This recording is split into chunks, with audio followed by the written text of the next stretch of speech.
And I have George Adongo with me today from Kenya. And George, I'm sure a lot of you already know, George has a great passion for helping, the startup businesses as well as some existing businesses.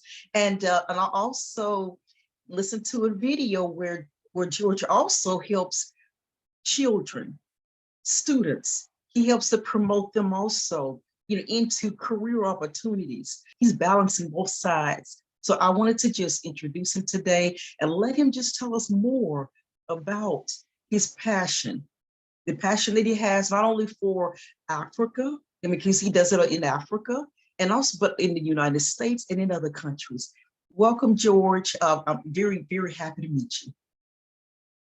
Thank you, Marlene. It's always a pleasure to talk to guys like you. Indeed, as you say, it was very rewarding talking with Alan about his program and the social impact, which was very exciting. Right, I'm George. I'm married to Beatrice. We blessed with two daughters. One is in high school, as indicated in the previous programs. She was able to join one of the best national schools in Kenya, courtesy of the support of my wife, myself, and of course, even my younger daughter, who contributed immensely by just making sure that our daughter had the time to revise. And that was a very exciting moment. And so speaking to what I've been doing about, career coaching and investment, or it's almost a dovetail. It started way back by working with young people and helping them in terms of career clarification. And that earlier on, I had that great focus of thinking about talent discovery. I thought about when people discover their talents, but then you'd also help them in terms of how do they utilize those talents.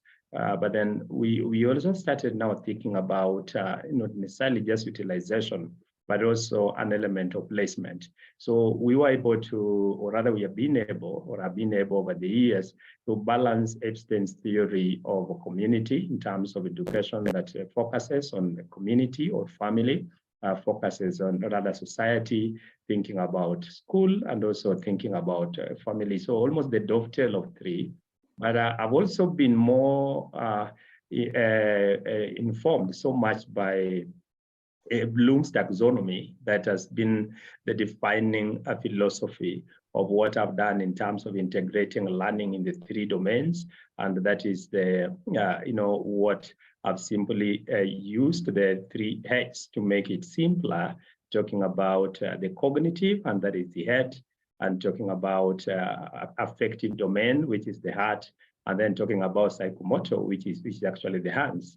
And so for the sake of my community development mantra, I actually say, talking about this, I'm remembering how this really resonated with a team from India that I was taking through community development program. And so every program we simply begin by saying our program narrows down to the head, the heart, and the hands. So it was usually a very interesting one. And more importantly, when you're talking about talking with the senior community leaders in reserved communities like India, that was very amazing moment, seeing just how people are able to connect. As over the years, I've been able to see not only young people, but for me, the issue of the head, the heart, and the hands, the integration of learning domains, and just seeing how we're able to bridging the gap between the learners and their parents, bridging the parents, the parents or even the guardians and the institutions of learning. And one of the assignments that we undertook, of course, as you rightfully say, it was pro rata or more of a community support service, was the ability to sit with young people and understand that dismal performance is not just a function of somebody not being at a subject, but actually being able to look at some of those kind of secondary issues. And those secondary issues would be psychosocial.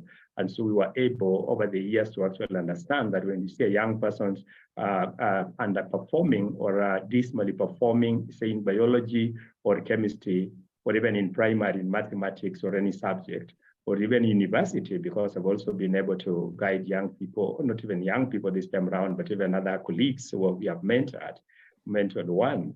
And we realized that the principle is actually the same.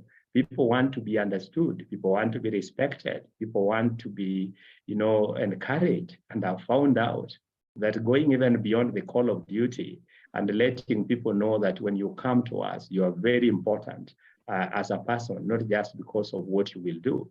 And I found out that within those kind of parameters, people are able to discover themselves. And you remember I talked about talent discovery. People are able to discover themselves. And the greatest of all this, I've found out, when people discover that potential in them, the inbuilt ability, it is amazing how you see them, break records. Allow me to also say that I've learned to be realistic and to let guys know, including myself, that failure is not just going to be the end of the road. It's actually an opportunity to review, an opportunity to reconnect, an opportunity to connect with oneself, connect with society, connect with people. There is a proverb in Kiswahili that says sitafuga ndwele na waganga wapo, which simply translates to I will not keep a disease while the physicians or the doctors are there. And so we utilize this kind of a platform or this kind of philosophy to appreciate that you should not keep to yourself, that kind of individualistic mindset where we teach people to, just discover themselves. But sometimes it's more selfish because you have got so many people unable to open up.